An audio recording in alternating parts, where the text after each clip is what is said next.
Yes, hi guys. Good afternoon to you, my people. Listen, I am back this afternoon. Now, let me just explain to you that last night I promised I'll be coming to you 7 o'clock London time to round up that show that I started in the afternoon, but unfortunately by the time I got home I just discovered that my home broadband was, as a matter of fact, not functioning. So I got in touch with my provider and they told me that there was an outage in my area, so it was practically impossible. So by the time their technical team were able to sort everything out, it was around 11 p.m. yesterday. Now I'm actually somewhere around the same location that I was yesterday afternoon when I made the last show in the car. I'm somewhere around Richmond Park here in Surrey. Yes, Benson, Olusegun, how are you? Ekanem, Robertson, you're welcome to the show. I can support the two of you. Now, I'm going to invite a few people around in because I intend to finish off where I left off yesterday, because I know for a fact that if I get home this night, I am going to retire myself into my book, and I really want to finish up the next chapter that I am working on, which hopefully is going to take me through page 500 of my book, Cracking the Universal Secret Code. It's a very tough book, not written for Nigerians, but I've written the book for the whole world to enjoy. So in the meantime, guys, let me first seize this opportunity to invite those who are regulars on my show into the forum. So you just have to give me some minutes, okay? Let me just quickly do that. I can't see anyone that is in at the moment, and then I'm going to kickstart. I know Isaac Adigbite is in Nigeria. I don't know whether he's in Nigeria for Buhari re-election bid or not. So just please bear with me just 1 minute. Let me just quickly do this. Let me send these invites out to all those that matters on my show. Hopefully a handful of them will tune in, and if they can't, I'm sure they will pick it up along the line. So I have to do that ritual, if I may. Yes, Ekanem Robertson is in at the moment. Yes, Samson Molade, that's another Buhari Dean. Let's do this very quickly and we will be on our way. Yeah, sorry about that, guys, but I need to do this so that a lot of people will not be mad or cross with me that, oh Frank, why don't you invite me in when you were doing this show? I've got loads of some of my people mourning, so I just don't want to leave anyone. Everybody is important, both the Buhari Dean, the Atiku Nation, everyone. We're all friends. If you're not passionate about Nigeria and all the multifarious activities that is happening in that country, then you are not a full-blown Nigerian. You are probably a half-breed or a half-baked Nigeria. But if you are, and if you probably grew up in the same country that I grew up, to be honest with you, you will hold that country so passionately, and you'll be interested in politics and the way politics is played in that country. So just bear with me. I'm trying my best. Both the Biafran people, everybody, the Omowale Showares group, the AAC, all of them are here. I have all of them, everyone. But one thing is very certain about me: I don't belong to any of the group or any group. All I want is good governance. Good governance. That's exactly what I want to prove to the whole world. Good governance. We want Nigerians, irrespective of who they are, to benefit from the dividends of good democracy, the way we are enjoying democracy in the Western world. We want everybody to enjoy the same. We want that country to flourish. We want Nigeria to be successful. We want the country to prosper. We want investors to come into Nigeria. We want Nigeria to be the hottest destination for foreign investors to come in and invest their money, provide employment, jobs, opportunities for people, for Nigerians. That's all we ask for. Develop our infrastructure, make life better for Nigerians. That's all we ask our politicians to do, and that's why we elect them. See, whether they like it or not, we will. I'm not going to stop. No, I am not going to stop. I'll keep shouting with that razor blade in my mouth. I'll keep shouting. I'm not going to stop. Trust me, I'm not going to stop. I'm not. Just give me 1 minute. We are almost getting there. Yeah, Alistair Shoyode, CEO of Ben TV. Yes. Okay, all right. Yes. Yeah. I can't see no one now, but I'll try as much as possible to check who and who is in. Okay, yeah. Okay, Niyi, yeah, Rabu, okay, yeah, Twin, yeah, Otumba, yeah. Oh, Sienna Kenneth Mokoro. Oh, that's cool. You up here as well. Jamal, yeah. Okay. All right. Okay, I'm gonna stop here. Okay, right. Okay, guys. Let me see who.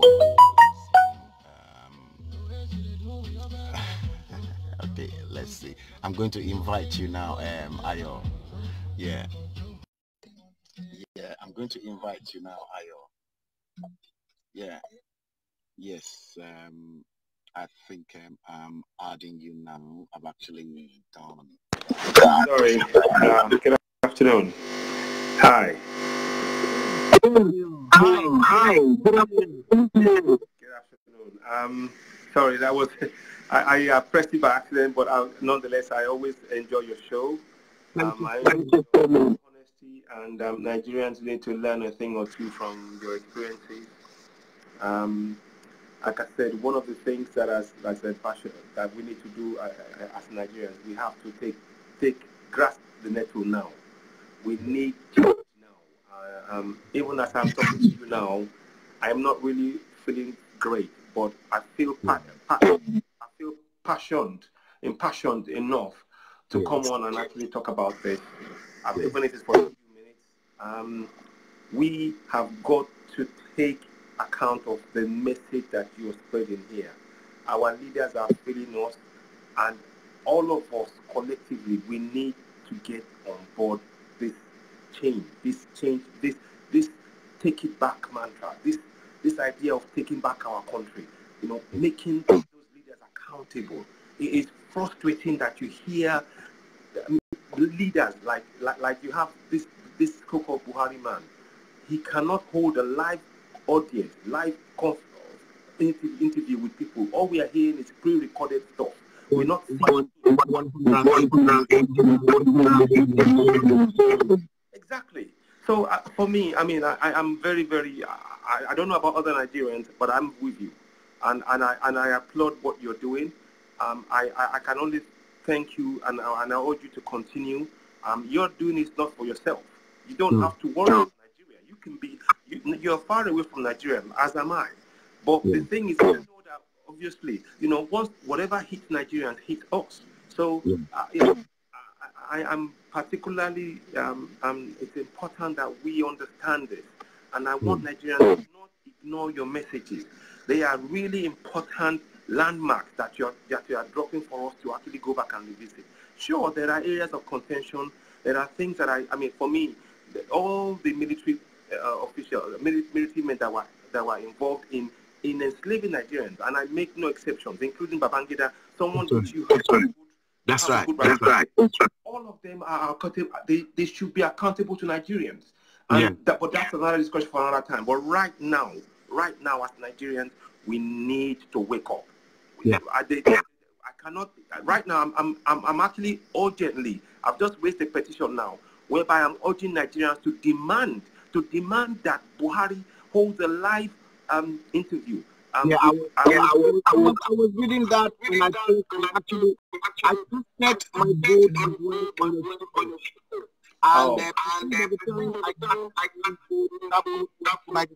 and yes.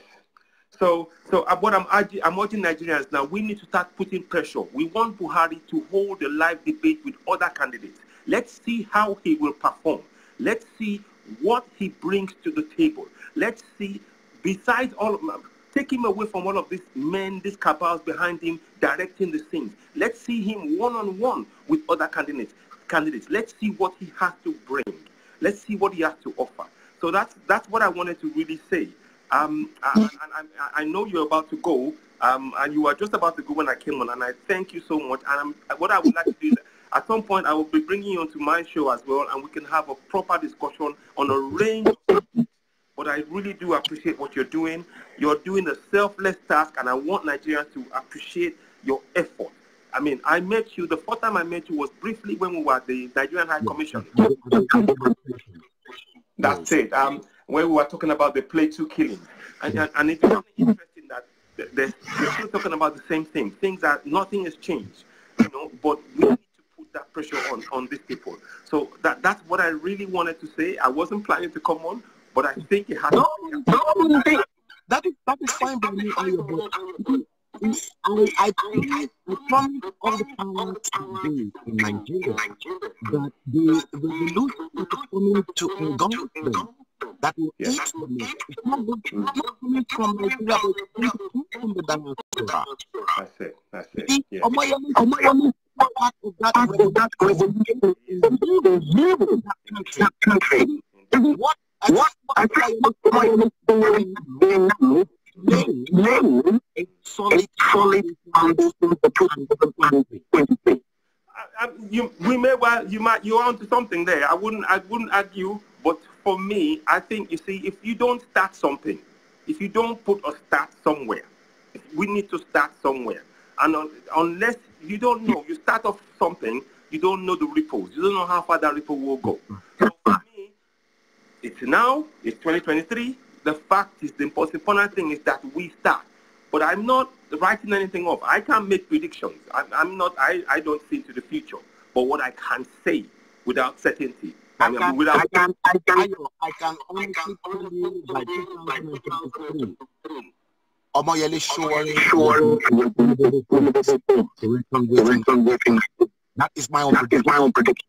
Okay. I mean, it'll be interesting to see how it goes. I mean, certainly by then, I'm sure he's already well known now, so he can only get stronger. So on that, we can agree, I suppose. But yeah, I do thank you. I don't want to stay too long because I am not feeling that great, but I just wanted to come on and just say I appreciate what you're doing, and I know all your efforts is trying to make sure that Nigerians wake up at last. Stop this nonsense of this religious nonsense that we are all trapped in, and wake up and take charge. So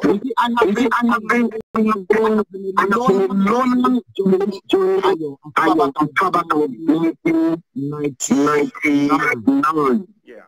I've read publication. Hello magazine. I've written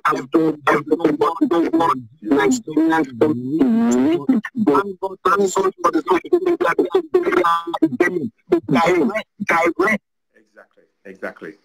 It is, and it will happen. It's gradually down to. So never give up. I'm with you. We will continue this journey. We will talk some more. Definitely. I enjoyed your area that you had there. Raising the awareness that was and as a matter of fact,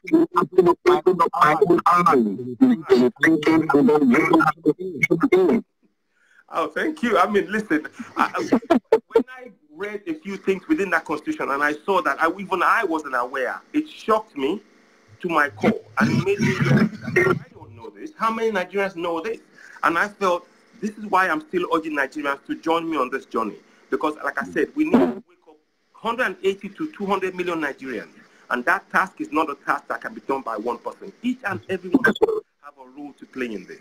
So, but I'm really grateful that, I was able to assist in some way in raising your awareness about doing a good job for your country. Oh, thank you. Thank you very much. Tell them more about the Constitution. Open up their eyes.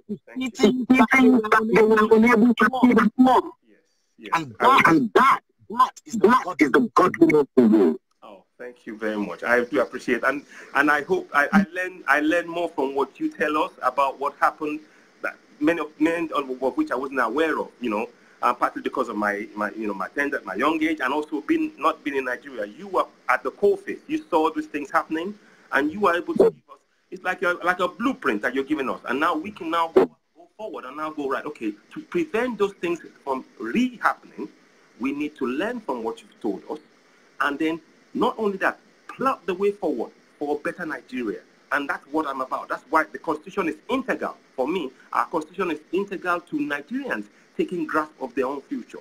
So I'm really grateful for your comments, and I truly appreciate them. Thank you very much. So let's get cracking with the show now. Yes, we will. Yes. Thank you very much. Thank you so much. Talk later on. Thanks. Bye now. Right. Guys, that was Ayo Ogundimu. Let me first acknowledge those. Yes, Ayo Ogundimu is in. I just finished chatting with him. Angela Ohomohibi Oriaki. Yes, you said he has nothing to offer. Nii Thomas, Kolawole Ishola Salako, he was at LCP with me. I think he did printing. Yeah, Pastor Ade Ojeniro too is in the house. Also an alumni of the London College of Printing, Wahab. Oh, Rosalind Jumoke Okondo, my agony aunt in Rumors Magazine and Discovery Magazine tuned in as well. Anyway, guys, good afternoon to each and every one of you. I'm yours and truly, Frank Bello. I'm coming live again this afternoon from the great sunny Richmond. Richmond Park is just that way, so almost the same precise location that I was yesterday. Now, today's date is Wednesday, the 21st day of November 2018, and the time in London is By my console is exactly 15:11. It is sunny, unlike yesterday when it was grayish and it was rainy. The temperature in London, where I am, in Richmond, is exactly 6 degrees Celsius. So I'm just giving you that so that you know exactly what the sort of weather that we have currently in London now. Most of you will realize that I was live yesterday with hashtag 2019 Nigeria Decides episode 11. So now I'm actually treating episode 12 this great glorious Wednesday afternoon in London. Now I promised I was going to come back to you guys yesterday 7 o'clock London time, but unfortunately by the time I got home there was an outage on our broadband from our provider, so their technical team did not fix that until 11 o'clock. So I said to myself there was no point coming up as at that time, because definitely 11 o'clock London time will mean it is 12 midnight, and obviously most people cherish their sleep. Stephen Adeyinka Ladipo, you're welcome. Raymond Adekunle, Ray Power, you're welcome. Mr. Adegbite, I think you are in Nigeria, you're welcome as well, Mr. Adegbite, to the show. Yes, I thank you very much for that thumb up, Ray Power. Now, yesterday I told you guys I'll be analyzing the strengths and weaknesses of 3 of those main contenders for the presidential elections in Nigeria in 2019. Yes, yes, I'm cool, Mr. Adegbite. I hope you are enjoying Nigeria. I'm sure you are in Nigeria for Buhari's campaign, because I know I won't tag you as a Buharist, but you are one of those Buharideen. I'm sure you've read what your good friend Dele Momodu had to say about the differences between Buharist and Buharideen altogether. That's a different kettle of fish altogether. Now, I think I'm going to suspend the stuff that I want to do, the strength and the weaknesses from those 3 potential candidates that I personally selected, and I thought, yes, will shake the ground in Nigeria. The first is the incumbent Muhammadu Buhari, and then the second one is Atiku Abubakar, from the opposition, and of course the third that, well, he's probably going to snatch a lot of votes and probably create some sort of checks and balances in the 2019 general elections in Nigeria. Omoyele Sowore, there's no doubt about that, make no mistakes. He's going to break a lot of grounds, and obviously the youths determine exactly the directions at which they want to go. But I'm going to twist today's show just a little bit, and the reasons why I want to twist the show this afternoon just a little bit, I swipe back so that I can see the screen properly. I'll swipe it back to check what's going on. So I'm going to twist it a little bit, because now that we are fast approaching the election seasons, which is less than about 95 days or maybe 90 days to that general elections, and hopefully well, now that the campaign's been kicked off, we've seen Atiku presenting his manifesto.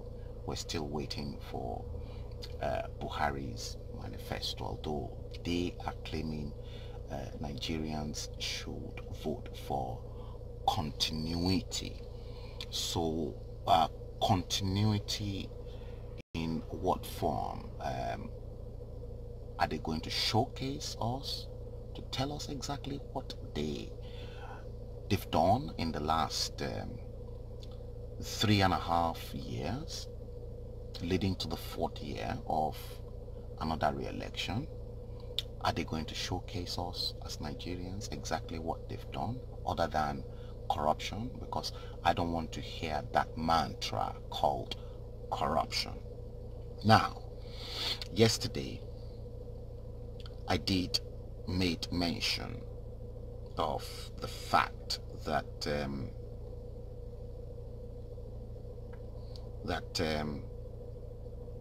Buhari, some of them guys, let me use a proper street English, street language here. Some of them guys in Buhari's cabinet, okay, are at the moment in many serious fraud cases. I did make mention that Vice President Yemi Osinbajo was recently indicted for stealing, whether stealing or looting. It is either of the two. For stealing or looting 5.8 billion naira. Did you hear that? 5.8 billion naira. I'm running you through this so that we can begin to build a case, or build cases around what we need to discuss. And so I've got some tapes that I'm going to play via the Bluetooth in my car on this second phone, and we will both evaluate exactly what is contained in those tapes. So the national chairman of APC, Adams Oshiomhole, also indicted for receiving $55 million in bribes. Governor Abdullahi Ganduje of Kano State, we remember that as well, that case, indicted for receiving millions of US dollars in bribes, to which video clip that, you all remember, the video clip actually went viral. And obviously what then happened, President Muhammadu Buhari, supposed President Muhammadu Buhari, then exonerated him that he's a good man. So I have problems with that. The Director General of National Emergency Management Agency, NEMA, Mustafa Maihaja, also indicted for stealing 33 billion naira. Now remember that Ganduje of Kano State, that was indicted for receiving those several millions of US dollars as bribe, recently donated about 100 cars towards the Buhari campaign in 2019. So the Director General of NEMA, Mustafa Maihaja, indicted for stealing 33 billion naira. Director General of National Broadcasting Commission, Ishak Kawu, also indicted for stealing 2.5 billion naira. The Group Managing Director of NNPC, Makanti Baru, indicted for stealing 7.2 billion US dollars. And then if we then add the Babachia Gate, the Baru Gate, the part 1 of it, if we add the Osborne Gate, you remember Ambassador Yemioke, yeah, that was the Osborne Gate, and then the Alpha Beta Gate, you guys will remember, you know exactly what I'm talking about with that Alpha Beta Gate and so many other gates in Nigeria. So we are really in deep hot soup in Nigeria as far as I am concerned. Now Femi Fani-Kayode then made a statement by saying that, okay, some people will say Femi Fani-Kayode, but Femi Fani-Kayode is a PDP guy, and that he's got no authority behind him to label some people as being corrupt. Now, Femi Fani-Kayode said, do you still believe that Buhari is Mr. Clean and that APC is a party of angels? That was that one. See, I'm going to go into some stuff and then I'll come back to this, but first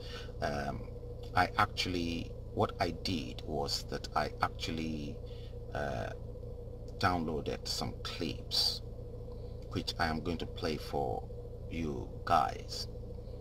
The first one that I'm going to play, we might be here for some time, so if you really want to share this or let other people know of some of the things we really want to talk about so that they don't really miss out, my advice is, yes, you can invite other people in.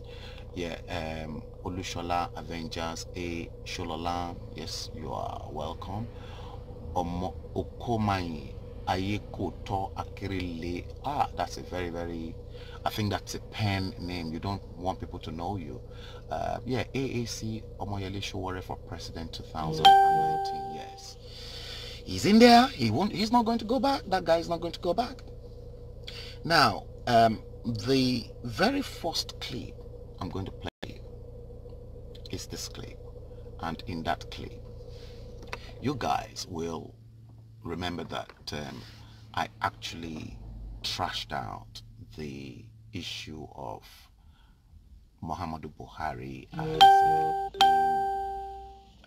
a cloned Buhari and not the real Muhammadu Buhari. Now, some people said to me, what I am doing to Nigeria is evil. I don't know whether what I'm doing to Nigeria is evil. They said what I'm doing to Nigeria is ungodly. I don't know whether what I'm doing to Nigeria is ungodly. To be honest with you, anybody can label me whatever they want to label me. I don't really care. All I know for certain is the fact that they have failed us. The powers that be in Nigeria, they failed us. Yeah, Bukky Taiwo, you're welcome to the show. So the very first clip I'm going to play for you guys, it's going to revolve. Let me swipe this and I'll bring it back up. It's going to revolve around that same Muhammadu Buhari clone. But this is coming from a different mouth. And that mouth, the mouthpiece that this came from, is obviously based in Nigeria. I want you to listen to this. Hello everyone, how are you today? My name is Segun Olo once again. If you're online, this is a very good time to do this. I am talking about a topic that's already very clear. As you can see right there on your screen, and punch that again, that's it. Buhari or Jibrin of Sudan, who is actually in Aso Rock. Buhari or Jibrin of Sudan. This afternoon he wants to cross the national red line. No, apart from it, we have to do some things that are very critical, because if we don't continue to talk about things that are, you know, essential in our polity, we continue to miss it all. You know, if I don't discuss something that should affect my life, affect my constituency, that's right, affect Nigeria and our nationality, should I be discussing sports? No, it doesn't affect my life. We have to discuss doesn't affect politics. That of my children. Yeah, we have to discuss should politics. I be discussing shaku shaku? No. We'll have fun, but we'll always come back to the same critical matter. So this time, I want to quickly look at, and we are going to be doing this together. Yeah. So we are going to be discussing whether it is true, the allegation that the man in Aso Rock is actually listen to this Buhari, very carefully, guys, or whether he's actually Buhari, but listen, they are just allegations for mere sheer propaganda. Well, let us go quickly into the matter. Listen, what are the reasons why we should believe that the allegation is correct, that it is not what Buhari, are the reasons we should believe the allegations are correct? Sudan. Listen. Well, I brought out a few points to help us see why there are facts, there are some things that may give credence to the allegation. Some things that make credence to the allegation. Mind completely off. But at the same time, are there some things that have been exaggerated to make it look like an embellishment altogether? Well, let us look at what are the facts that may give it credence to say that person in Aso Rock is not Buhari, and what are the also other issues that may make us say no, let us dismiss it, it is not true. That's right. Well, I am of the opinion, before I even push ahead, that anytime such allegations come out, we should always strive, make efforts to clarify them, not to run away from them. The reason being that, what if it is true that a stranger is ruling the country? The danger it portends is that it will open. The danger of the cabal installing a stranger from Sudan into Aso Rock is extremely dangerous. This is not coming from my mouth, but from a different analysis, because I'm not going to give up. We have to carry on with that same topic until justice is done, until it is proven that the man in Aso Rock is Muhammadu Buhari, and not until when that is proven through an open DNA, not a closed or secret DNA, open DNA, to prove that that man's DNA matches Muhammadu Buhari's children's DNA.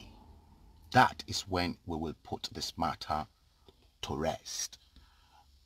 Okomai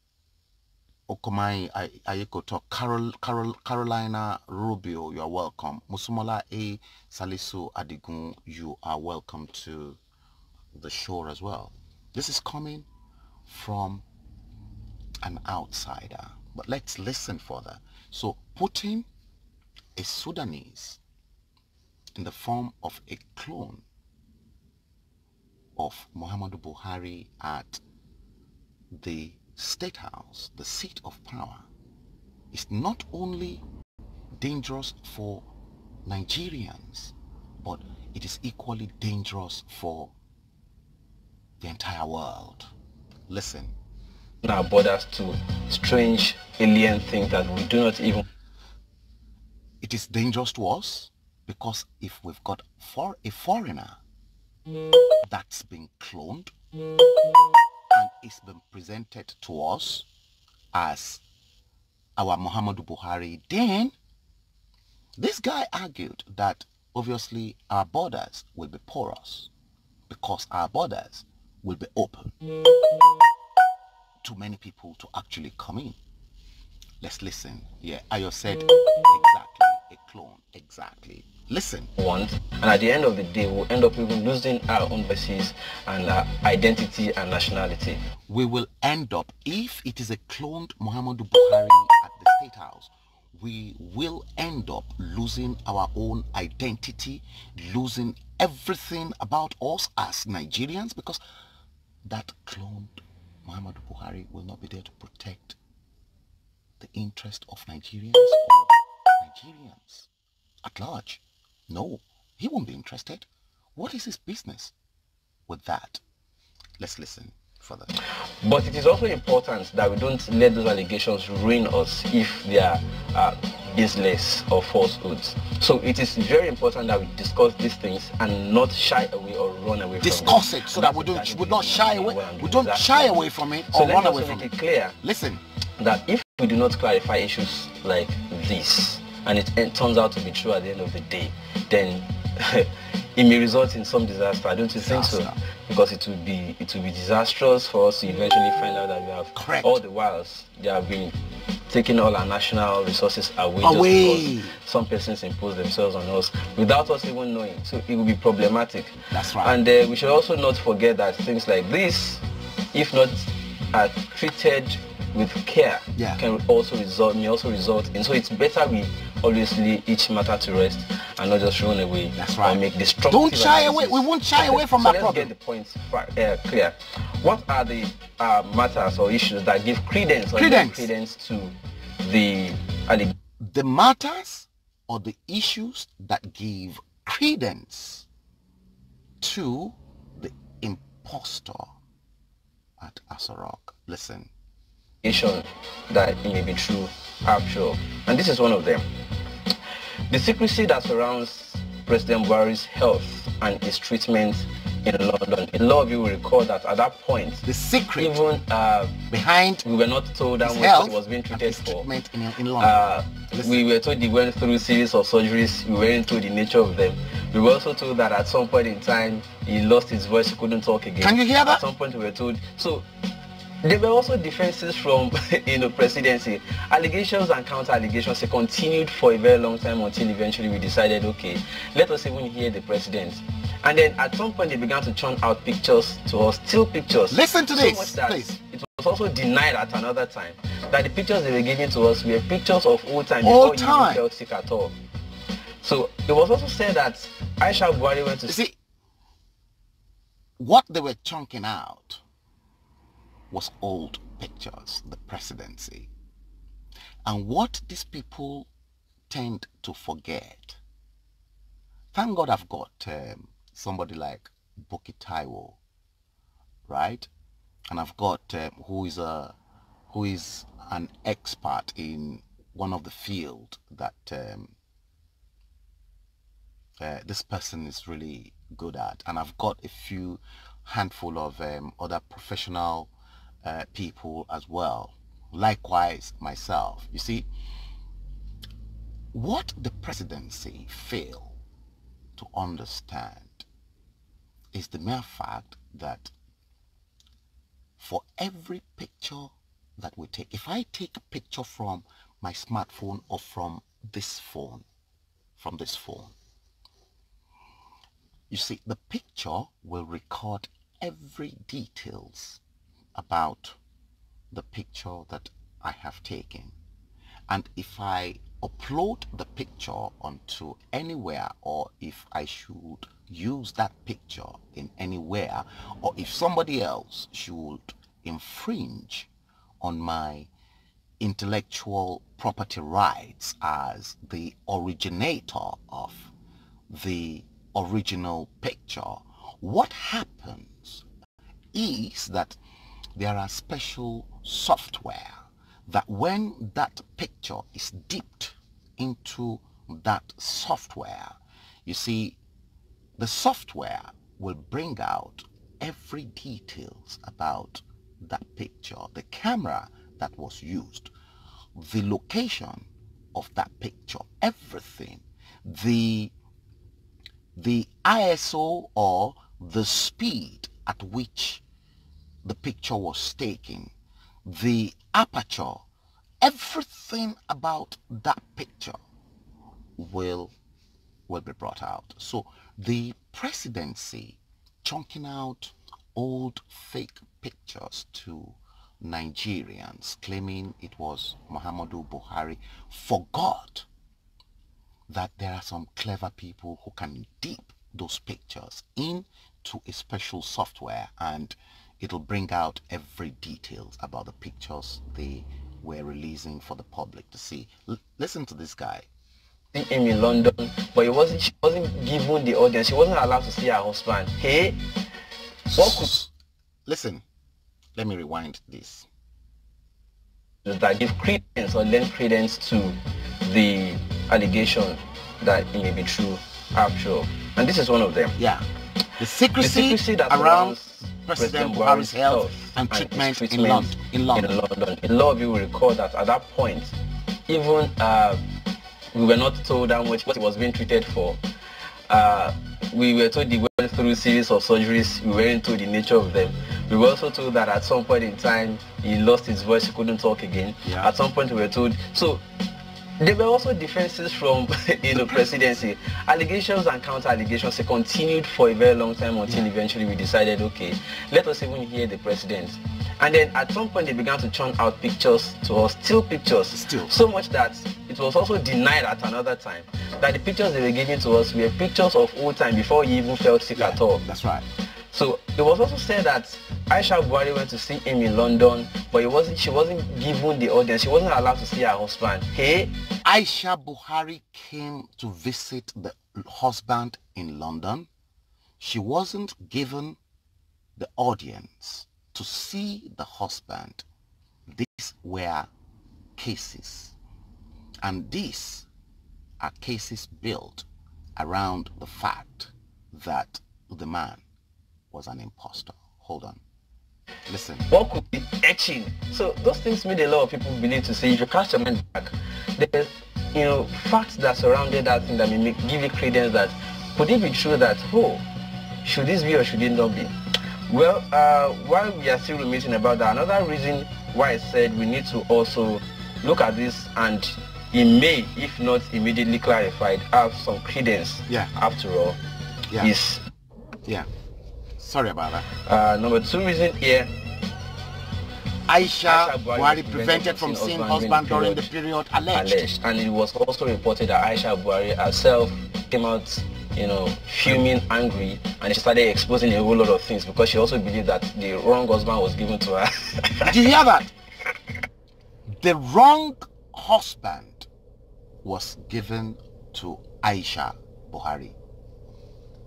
Before I carry on, Khadijat Lola Pepi, you're welcome. My cousin Sake, you're welcome. Olajumoke Orikilewa Tolulokwe, you are equally welcome to the show. Let me quickly take a quick comment. Bukitaiwo said, if it's not true, why don't they do a DNA test? That thing that will put everything to rest, and it shouldn't be a closed door DNA. We're talking about 180 million, 200 million people here whose lives depend on the president. Okomeyi Ayekoto Akirele said Nigeria is in a big bad risk because after sometimes that evil will bring in more people into Nigeria, and they will take over, and that is the downfall. Ikechukwu Williams Ifeanyi, yes, hello, how are you? Nice to have you on my show. Yes, Okomai Ayekoto Akirele again said there's just one person now that can save that country from disaster now, and that person is Aisha, if truly she loves Nigeria and if she has the fear of God. Listen, Okomai Ayekoto Akirele, she's been threatened by the cabal. She's been paid several billions of dollars to keep her mouth shut. I know that. And they've promised her if she utter any word, she will be silenced. And also, though, they should go for tests to know if he's the real one or not. I am still coming back to that. Because I'm still going to play you a tape because I've got some tapes outlined here, and I'm going to play you guys another tape. Look, let's listen to this guy again. At least the owner of husband will know her husband now. Well, let you see this alliance of the time. Can you see the exclusive Aisha Buhari banned from meeting with her sick husband? Aisha Buhari banned from meeting with her sick husband for 6 months. Another topic altogether. But that's not my own job yet. My own job is to ask us, if we look at all these things, would we stick with this? That was carried in the papers, in the news. Having said that, what is the third reason that may give credence to this allegation after all? That will give credence. No words. There were no videos or words of address by PMB. No words of video addressed by PMB. Was completely until an allegedly cloned person, according to, came up. I'm not the one who alleged, but he who alleges must substantiate with evidence. Let's But repeat so far, that. those are the things that give credence. Let's repeat Aisha that. Buhari was prevented from seeing husband during the period alleged, and it was also reported that Aisha Buhari herself came out, fuming, angry, and she started exposing a whole lot of things because she also believed that the wrong husband was given to her. The wrong husband was given to her. At least the owner of husband will know her husband now. Yeah. Well, let you see this alliance of the time. Yeah. You see the exclusive Aisha Buhari banned from meeting with her sick husband Buhari for 6 months. That was it. Well, does it have veracity? 6 months. Another topic altogether. She But couldn't that's see not the what I'm judging. husband I'm for not judging to 6 ask us months. If we look at all these things, would we see credence in all of these things? Well, having said that, what is the third reason that may give credence to this allegation after all? No words. There were no videos or words. No videos. Of address by PMB. Until an alleged clone person was completely trained in PMB's mannerism. I'm not the one who alleged, but he who alleges must substantiate with evidence. But so far, those are the things that give credence to the allegations. They make it look proofs seeming. That gave credence. But I don't want to end it there. I want to give you a fourth credence. The fourth, which is this: the historical example of Yaradua and the notorious cabal. Are you following? Aha. So if you say it doesn't matter, that of Yaradua also began like allegation. Allegation is not true. Counter allegation, threats. Stop saying this. You are crossing national red line. Until it turned out someday that it was actually true. And then the cabal was trying to, impose themselves. Yeah. Maybe that cabal has now worked things out perfectly now that, yes, see, this time we don't have... The cabal, you see, what they've done, what the Buhari cabal they've done here is that they've actually benchmarked, they've learned big lesson from the Umaru Yaradua's cabal. So, but because they've learned the flops and the mistakes the Umaru Yaradua cabal made, so they were prepared to cover all their tracks and all the loopholes within their own agenda in imposing an impostor on the country. So that was, let's listen. Come out and say it is true because we don't have anything to do.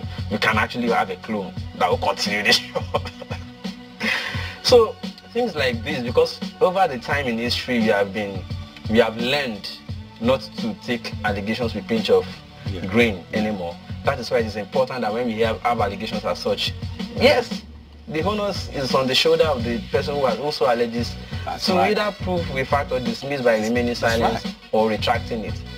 But in the face of the absence of clarity, and in the face of the absence of evidence so far, I cannot tilt to either side by saying it is true or it is not true. It is still upon the shoulder of the person who so alleged to provide the proof. Well, the proof provided so far, I don't want to put something that looks insulting to the president or presidency. That's right. That image that circulated online at the time of President Muhammadu Buhari with this thing on his nose, oxygen and chemotherapy equipment around him on bed, looking. See, he was dead, but like he I don't was want dead. To put down the book. You already saw that, but that was not. I showed you guys the pictures. But it looks like, because in the age of Photoshop and all of that, you never could tell exactly. But there's still onus on the persons who so allege, or even all of us as a country, to prove or disprove it. Something might be true, but we have to be careful. Let them prove it. So, ladies and gentlemen, those are the facts that, or issues or factors that give credence to the allegation. But on the other hand, does it therefore mean it is exclusively true because it was so alleged? No. And that's where I want to also play the devil's advocate by saying that he who alleges must always substantiate his evidence. As a result, I want to plead that we don't take it we don't just take it as we are told. We have job to do, serious job to do, by letting us know whether it is true or false. Before I start taking comments, I want to also say, okay, I had some images to illustrate why he's actually taking comments, so I will stop that that tape for now. Now, I want to play this one. I want to play this next tape, and obviously if you hear that voice, let me quickly take a quick comments from people, because I know you guys, you've been leaving loads of comments. Yeah, I think I've taken Akrele's comments. Jonas Odove, they should go for test to know if he's the real one or not. Yes, I agree with that. Buhari should talk to us. We want to hear his voice by speaking Fulani language.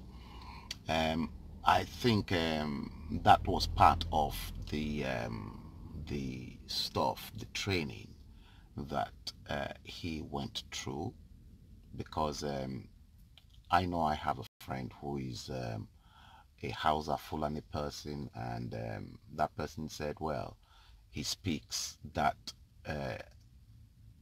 Fulani from Daura perfectly well, the way Buhari will do. So I know I've got somebody who actually made that comment. Okomaya Ikoto said, okay,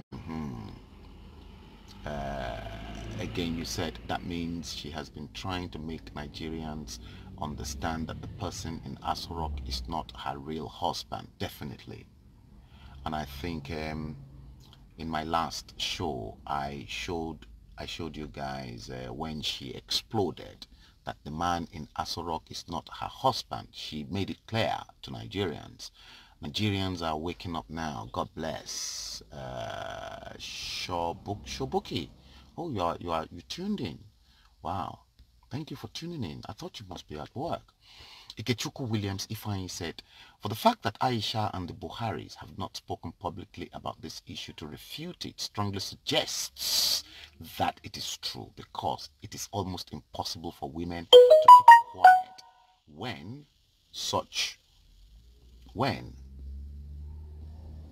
yeah, I'm just reading the rest. When such strong allegations are made against their husbands. You see,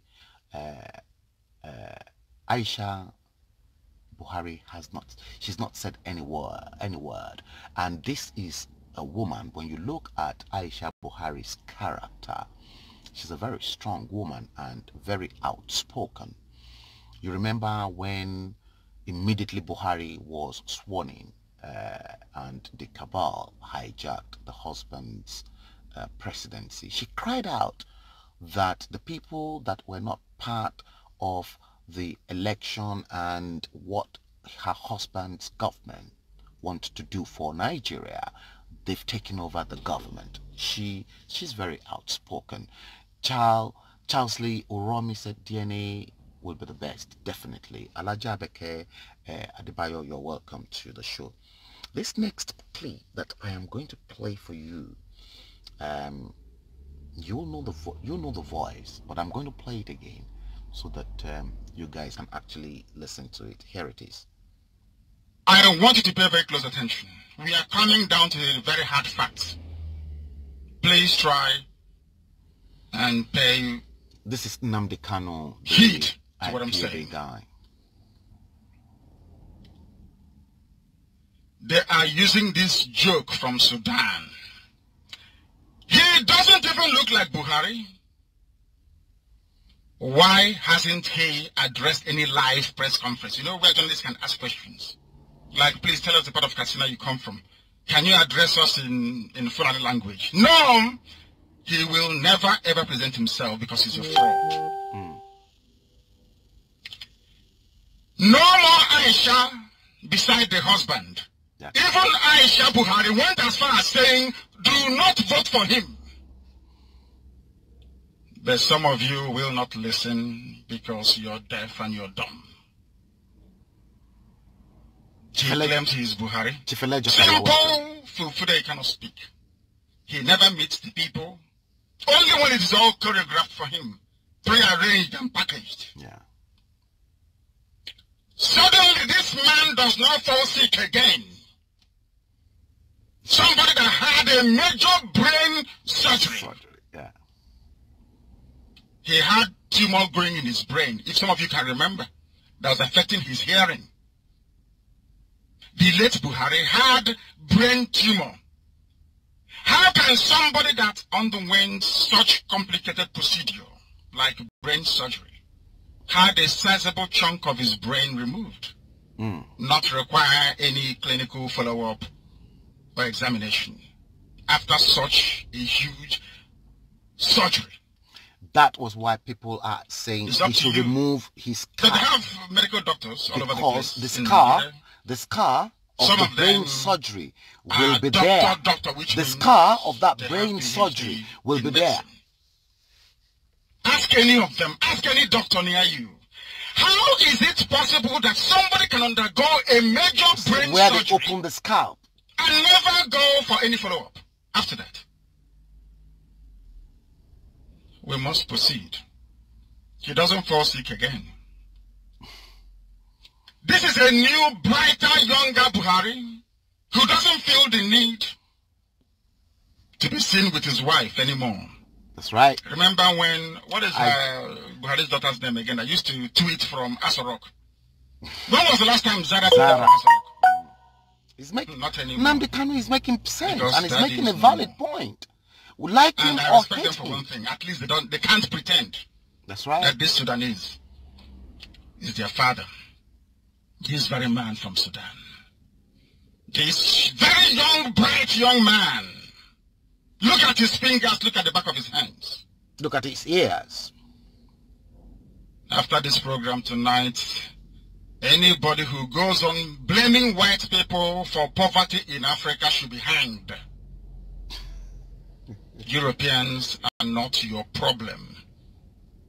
Our problem is in our brain. Stupidity, that's what it's called. Ignorance.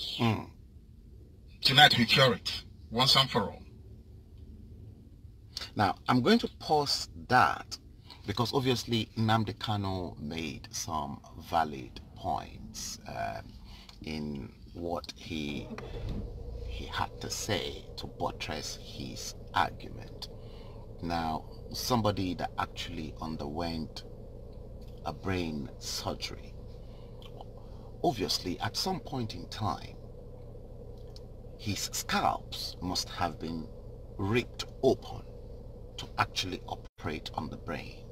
And the brain is the most complex part of the human body because every activities in our body is coordinated in our brains. Everything. So why people are asking him to actually remove his cap, at least the man who's gone through a brain surgery?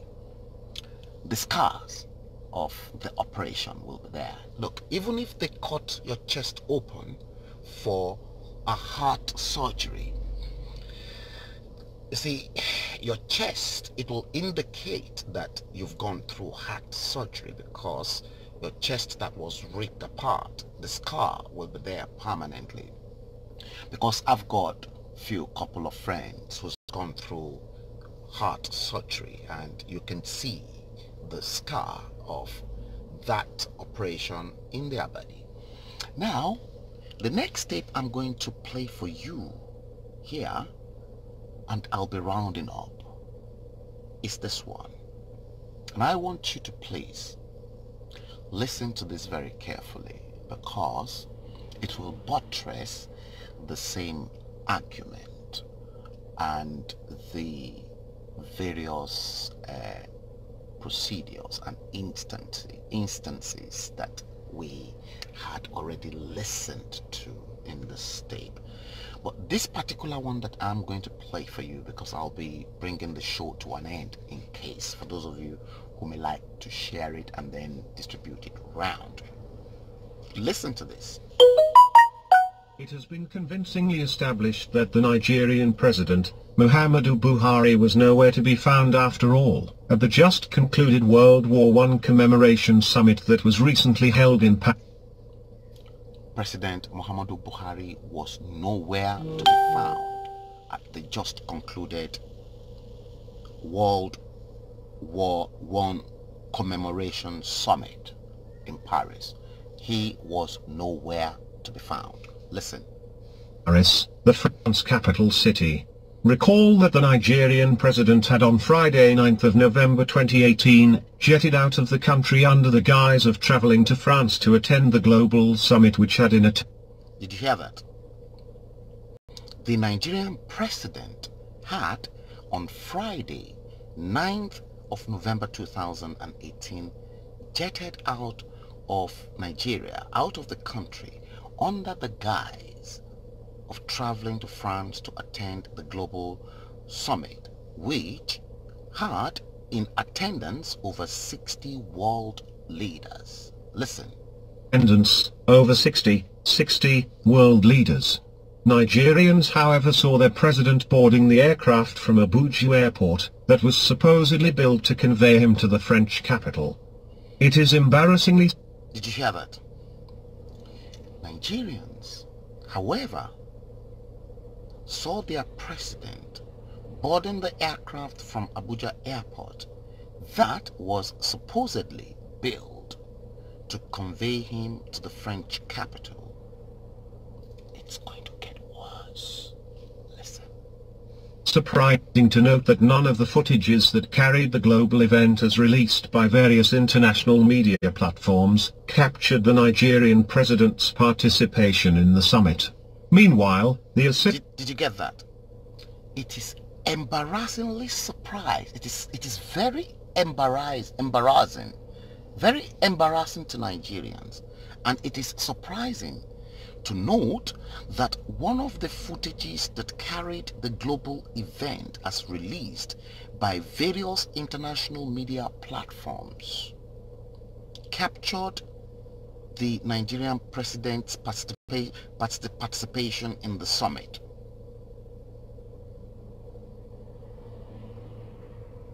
Meanwhile, media and publicity aid to the president, released by various international media platforms, captured the Nigerian president's participation in the summit. Meanwhile, the assistant media and publicity aide to the president, Mr. Femi Adesina, had variously maintained an intense public backlash, thereby placing his integrity under serious scrutiny on what many people have described as deliberate attempts to misinform the Nigerian public on the exact whereabouts of their president. Mr. Femi Adesina was quoted to have stated that Buhari was conspicuously present at the summit and even went ahead to release pictures depicting the president delivering a lecture at the 100-year anniversary of the World War I Global Summit. But forensic experts of Family Writers Press International say that most of the displayed pictures were doctored and outdated. A top Nigerian diplomat resident in France confided in Family Writers Press that President Muhammadu Buhari could not participate in the event primarily due to his refusal to adopt the dress code suit of all the parties. So he refused to participate in, you see, our president, the same President Muhammadu Buhari that used to wear a tuxedo and a bow tie and suits and everything. That you remember the last podcast I did in which I showed you guys some of his pictures. He wasn't wearing any cap because he was in a complete suit and he looked a complete gentleman. So now the dress code for that summit was suit, and this man refused to wear the suit. Let's rewind it again. Primarily due to his refusal to adopt the dress code suit of all the participating world leaders as demanded. Further information obtained has it that several world intelligence agencies, including that of the United States of America, were readily prepared to beam their wannabe detecting machineries on the Nigerian president to ascertain Nnamdi Kanu's revelation that the person acting as the incumbent president of Nigeria is an imposter. It was really the plan of Aminu. See, Nnamdi Kanu had already raised the awareness, and what the Western superpower were hoping to do was to actually place a detector on that president, on President Muhammadu Buhari, and that detector will actually pinpoint some valuable information that the Western superpower will need, because if it is that case, then the interests of both the European Union, the United Kingdom, and the United States of America are equally in jeopardy, knowing fully well that if, you see, let us look at it this way. You guys will remember the issue of the late Umaru Diko and the history of diplomatic bag when the same Muhammadu Buhari came to power, and Umaru Diko, after all their atrocities and the recklessness in wasteful spending that the Shagari administration underwent at the time. You remember that was the very first time in the history of the world that Nigerian Secret Service actually bundled Umaru Diko, who sought asylum here in the UK. The Buhari and Idi Agbon's government bundled Umaru Diko into a diplomatic bag. So it was just by God's grace that Umaru Diko was saved at Heathrow. Otherwise, if that Nigerian Airways plane probably left the shores of the UK, that would have been the end of Umaru Diko at that time. So if, as far back as 1983, the Nigerian government and the Nigerian Security Organization, it was then called NSO, Nigerian Security Organization. So Babangida got there and then changed that organization to SSS, and it is now called DSS. You see, if the Nigerian Secret Service can bundle as far back as 1983 Umaru Diko into a diplomatic bag ready to be shipped to Nigeria in a cargo, boy, nothing is impossible in Nigeria, you know. And that issue, as a matter of fact, caused a very big huge diplomatic relations that Britain and Nigeria were throwing mud at themselves, because on their soil in the UK, Nigeria kidnapped somebody and bundled that person into a diplomatic bag. So you see, because of that, the whole world will look at Nigeria differently, because that lesson is still there. So who knows? Let's listen to this a bit. Let's repeat that. In Family Writers Press that President Muhammadu Buhari could not participate in the event primarily due to his refusal to adopt to the dress code suit of all the participating world leaders as demanded. Further information obtained has it that several world intelligence agencies, including that of the United States of America, were readily prepared to beam their wannabe detecting machineries on the Nigerian president to ascertain Nnamdi Kanu's revelation that the person acting as the incumbent president of Nigeria is an imposter. Listen. It was really the plan of Aminu Jibril al-Sudani and the Nigerian cabals to have him attend the summit, which flopped as he could not summon enough courageous on getting the information about the required uniform dress code and the intelligence dictating machine that was mounted on the summit doors, which were seen as insurmountable challenge to him, the reliable source further told Family Writers Press. In that case, the cabals have virtually no other alternative than to divert the president to another conference which was staged by Nigerians elsewhere in France. In that alternate conference, usage of mobile phones were bluntly forbidden. Only few staged individuals were allowed to ask questions to the imposter. Some participants brazenly displayed gross displeasure and disappointment as they noticed that the Buhari could barely identify some of the known Nigerian government officials that approached him, the information revealed. This same Muhammadu Buhari could not even identify Nigerians. Questions needs to be. We need to ask questions, guys. Of the conference attendees who spoke on condition of anonymity to the Family Writers Press also confirmed that Buhari could not recognize most of the Nigerian dignitaries present in the stage-managed conference. President Muhammadu Buhari did not seem to be aware of his immediate environment. Abike Dabiri, who moderated the event, very disappointedly, could not recollect herself too. Before the commencement of the bizarre event, those present were frisked and their individual mobile devices were taken from them before they could be allowed entrance into the venue. Why? One of such Why do they seize mobile phones? Let's carry on. Individuals had earlier approached Abike Dabiri, intimating her of the nature of his proposed contributions, but was flatly discouraged with the caution that he could be thrown out. All the questions posited before Buhari were teleguided and the persons who asked those questions were pre-selected. Guys,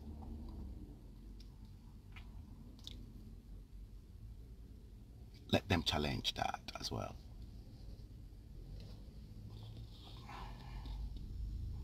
Mama T, I can see you. You're welcome to the show. I can see Ayono Banjo. Yes, I can spot you. Henry Ogboto said a vote for AAC is a vote for jobs and new opportunities for our people. Vote AAC for quality healthcare and security for our people. Vote AAC for better roads and infrastructure. Vote AAC, and it goes on and on. And then there's an hashtag AAC party, hashtag take it back, Omoyele Showare's slogan, hashtag action, hashtag no going back. Those are their sweet words in AAC. Hashtag Showare Rufai 2019, hashtag Edo for Showare. Ilesomiuni, AAC is the party, Omoyele Showare is candidate. Spicer Heat is the manifest. Wow, WW. Okay. Ilesomi Oni again. AAC is the party. Omoyele Showare is the candidate. Okay, that's it. We're having all the Showares group in the platform. Yeah, Ayo Gundimu, yes. Amina Olayinka, good afternoon. How are you, Amina? Buki Taiwo said, if a murder crime is committed, the best and foolproof way to catch the killer is a DNA test. That's correct. This is the case of the Buhari Clonegate saga. Nigerians should demand for that DNA test. It is their right. So says Buki Taiwo. DNA, it is their right. The year was in the 80s. Yeah, I said 1983. Yes, 1983. Yeah. Rita Morgan, the truth that is going on in Nigeria, the American the truth. You mean the truth that is going on in Nigeria is that the American knows about it, the British knows about it, it's the European. They know about it. We are not to tell them. They know more than us. They do, yes, they do. Dayo Babatunde, you're welcome. Chinua Elochukwu John Uzuegbu, we are really in danger in that psychiatric colony called Nigeria, my brother. It is a pity. We are indeed. Vico 10, Omoyele is the man. Charles Lee Uromi, vote Omoyele Showore for president. Hashtag alternative. I hope I have not provoked a handful of you guys. Have I? If I have, your best bet is to do the right thing and continue to educate people. That's why Ayo Ogundimu said earlier on, collectively, because Nigerians are in total submission, they are in darkness, they have refused to let them see the light. The light that is shining in Nigeria is the light that the diasporans like myself, yourself, Ayoguntimu, and many others are beaming towards that country called Nigeria. Otherwise, look, it is their intention to kill every one of us. It is their intention to silence every one of us. They don't, look, they don't want ordinary people to survive in that country. They don't want ordinary people to progress in that country. All they want is they want common Nigerians to be under them. They want Nigerians to remain pauper. That, again, that brings us to the question. They killed education purposely. They deliberately killed education. They killed everything. They've taken history away from the curriculum. They don't want Nigerians to know all their bad deeds. It is so sad for a country. Look, Umaru Yar'Adua, when he was president, I remember because I was very close to Tafida, and Tafida was appointed as our High Commissioner to the courts of St. James's in England. And I know for a fact that Umaru Yar'Adua, the late Umaru Yar'Adua, had a blueprint on Vision 2020 as at that time that he had for Nigeria, and everybody were all shouting about that Vision 2020, but I know Vision 2020 was a farce. That was Yar'Adua's dream, but some people, will that blueprint and everything in that Vision 2020 be implemented? That was before we all went into the year 2020. Listen, we're now in 2018. We're going into 2019. Nigeria, according to the current statistics, is the base, the poorest capital of the world. Oh yes, it is the poorest capital, the world's poorest capital in the world. Listen, earlier on today, there was this stuff that I got. See, the same Muhammadu Buhari administration, let me switch on the engine a little bit. The same Muhammadu Buhari, supposedly Muhammadu Buhari administration, and all the cabals and some of the people that are still blindfolded, thinking that the man in Asorok is the real Muhammadu Buhari and not impostor. We're saying that foreign investment had already increased in Nigeria. I remember one of my very good friend as well, who is a Buhari Dean, actually sent me something a few months ago about, but you see, that person tend to forget that I've got history unfolded in my presence, and we grew up in that country together. And then he then sent me, let me see if I can quickly get through to, no, I think it was in this phone that he sent those information through to me. I think it was in the phone that I'm actually using. So he then said, oh PZ, UTC, UAC, which other company again, Unilever, blah blah blah, they are all coming back to Nigeria. I think there was a mix-up in their write-up because they don't know history. So immediately I got back, I replied him back on WhatsApp, and I told him the history of those companies. That PZ, yeah, he said PZ owns UTC. And I said, no. How can PZ own UTC? I mean UAC. PZ cannot own UAC. I said, PZ is a Greek organization in Nigeria. I said UAC, United African Company, right, was on its own, and UAC was part of Unilever. Yeah, he said Kingsway too were coming back to Nigeria, which were false information that they were sending out to people. Now, today, you see, you guys know this woman very well, Priti Patel.